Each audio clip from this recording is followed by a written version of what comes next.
Bonjour Muriel et bienvenue pour cette interview pour mieux comprendre comment est-ce que dans ta ville de la Bouilladis, vous mettez en place une culture de paix. Donc Muriel, tu es à la fois première adjointe de la municipalité de la Bouilladis en charge de la culture de la paix, mais aussi ton métier, c'est d'être responsable de la qualité dans un organisme de formation.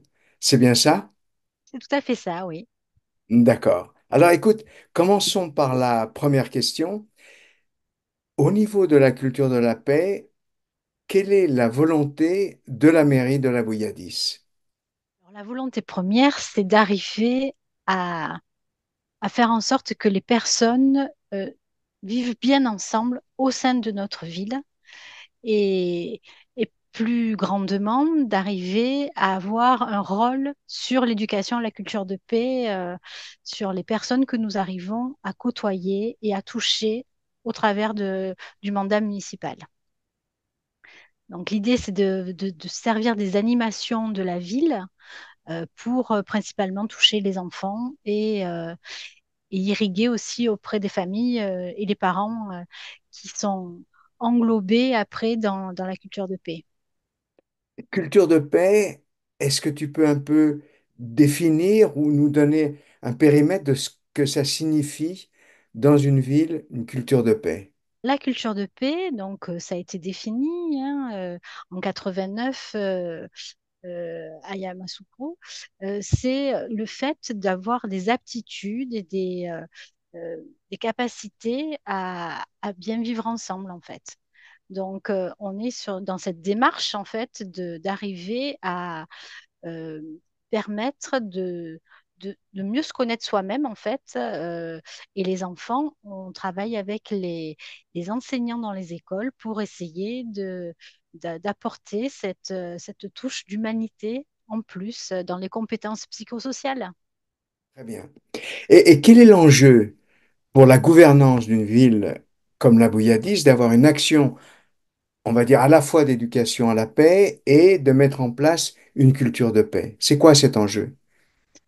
Alors, je dirais l'enjeu premier, c'est d'essayer de donner une chance à la paix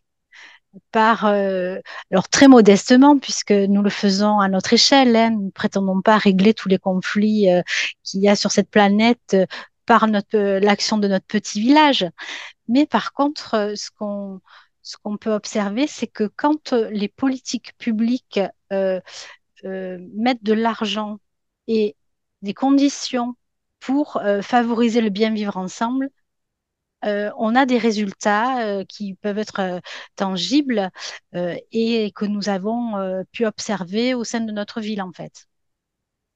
Alors, justement, quels sont les résultats qui sont escomptés et peut-être même que tu as vu au cours des années se mettre en place à la Bouilladis?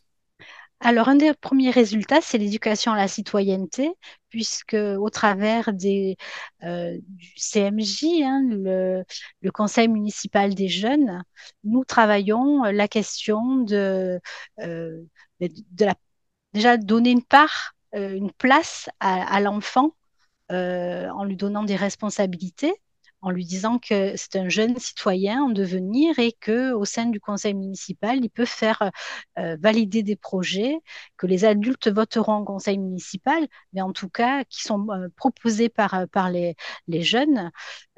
Et ça leur donne aussi des liens avec une ouverture d'esprit puisque nous faisons rencontrer des jeunes dans le cadre d'un jumelage, notamment avec une ville de Roumanie qui est notre ville jumelle, Brezoi.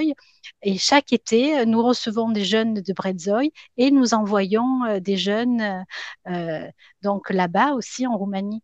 Donc ça pose déjà une certaine fraternité et, et une ouverture au monde en Europe, des villes qui se rencontrent pour avoir une autre idée de qui est l'autre et quelles sont nos différences. Et quand on voit que au retour de ces séjours, les jeunes se, sont épatés de la connexion qu'on peut avoir en Europe, c'est très porteur en fait d'une culture de paix réussie. L'année dernière, je me souviens, j'étais venu à la Bouilladis et tu avais organisé une table ronde sur l'éducation à la paix.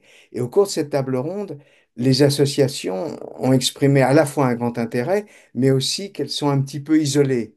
Est-ce que tu as une vision pour faire bouger les choses, pour qu'il y ait moins d'isolement entre ces acteurs de terrain au niveau de la paix et de l'éducation à la paix? Oui, pour ça, il faut des ponts, des passerelles, des liens qui se tissent, de la coordination. Et en fait, euh, j'ai rencontré un groupe, donc le GPEN, le Global Peace Education Network, qui a créé une antenne en France pour justement faire cette passerelle entre les ONG, tout le milieu donc associatif de quartier, hein, vraiment des gens qui travaillent sur le terrain, des éducateurs, mais aussi des structures, des collectivités territoriales, des institutions, pour arriver à relier tout ce petit monde et faire en sorte de travailler, puisqu'on a tous ces gens-là sont des artisans de paix et travailler au sein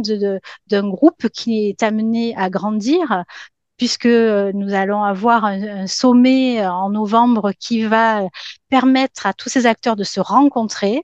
Donc les 27 et 28 novembre au siège de l'UNESCO à Paris. Donc là, c'est vraiment le cœur l'éducation à la culture de paix. Et au travers de ce groupe français, nous allons déployer cette nouvelle énergie d'essayer de fédérer tous les acteurs de paix. Pour donner une chance à la paix, comme tu disais. Ben, Et écoute, c'est le but.